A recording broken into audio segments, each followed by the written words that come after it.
Our next miraculous escape from death concerns a domesticated animal that managed to survive in the wild for over 2 years. That in itself is a miracle. But what makes this story even more incredible is what happened after the animal was found, clinging to life on the side of a mountain.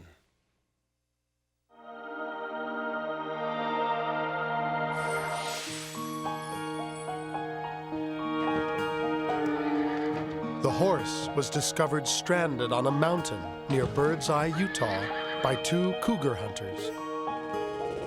And local authorities immediately made their way to the remote area. We just kept circling and circling the area and continued searching until we came across the horse in the snow. First thing I was concerned about was his condition. I don't think he would have lasted another 3 or 4 days, personally. It's hard to judge the will of a horse, and that's what was keeping him going at that point, was simply his own willpower. We dug this area out. Wasn't standing up to his belly in snow.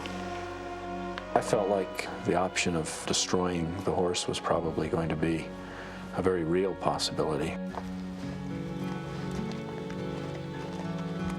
What really amazed me is that the horse didn't shy and spook away from us.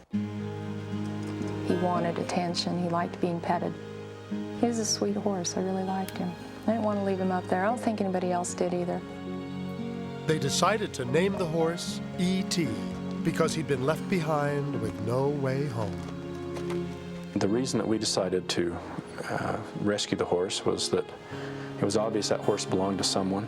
He was there because he was left behind or got lost. It wasn't his fault, and he and I had become attached. We put the blanket back on him. We let him air out a little bit. It's a nice heavy quilted blanket. The easiest would have been to walk him down, so we packed the trail with snowmobiles to see if he could walk on that packed trail, and he was too heavy to do that. He fell through.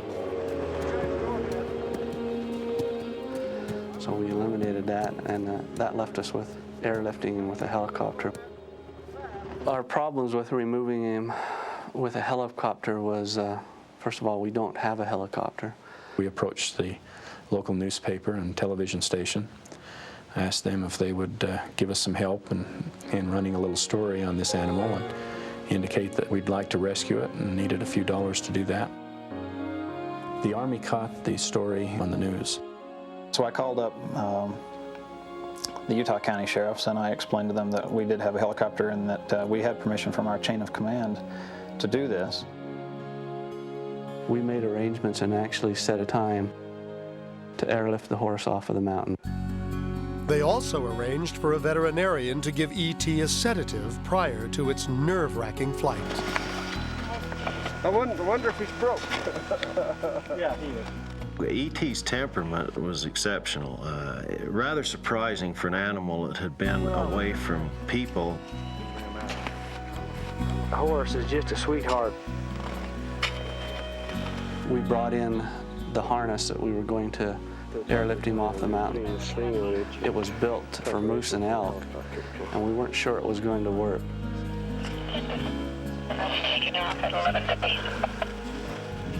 My greatest fear was to have some sort of a catastrophe happen. The horse not reacting as planned to the sedation, the horse struggling excessively during its flight. But there was no time left to worry. A helicopter had arrived. The crew from the helicopter came over and talked with us about the harness, and we hooked the harness up again for the final time. Get it out of the way. We don't want him choking on the way down. Definitely. Okay, let's check this bar again. See what we got. We also blindfolded E.T.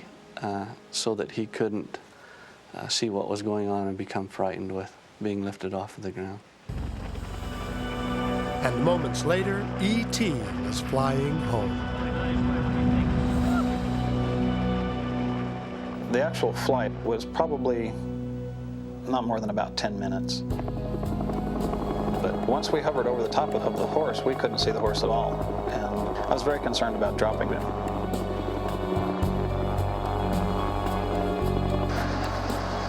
We kept the horse about 20 feet off of the ground. So until we got right over the point where we wanted to land the horse. We were concerned that he might fall on the asphalt.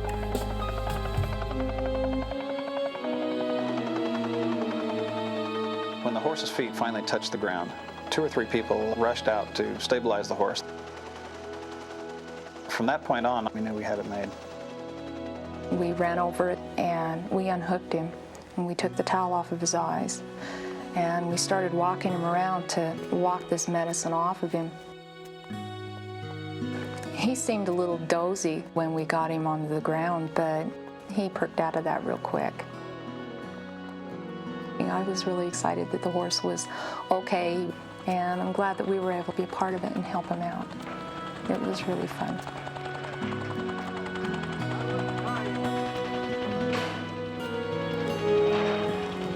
It was almost as soon as we got E.T. back off of the mountain and into a safe environment in the shelter, and we'd gotten all kinds of calls concerning the horse, and one of them said that she was the owner of the horse. After I seen him on television for the first time and it showed the markings on his face, my heart just swelled with pride. I thought, that's my horse. He's going to come home to me. I get to see him again. We had sent the horse to the sheep herd with my father-in-law. He was going to help us get him in shape. And he was shoeing the horse and went in to get a bite to eat, and when he came out, the horse was gone. When I knew my horse was lost, I felt like I had lost my best friend. We went looking for him and never did find him. After the years had gone by, I had just figured that he had died up in the hills, that there was no way he could survive up there. So when we got up to the animal shelter and we walked out of the shed and I seen his face, I couldn't believe it. I burst out in tears. It was just so emotional. E.T. has gone home now, and it's been a story that I don't think any of our storybook writers could have written better than what we had. It's really been a terrific experience.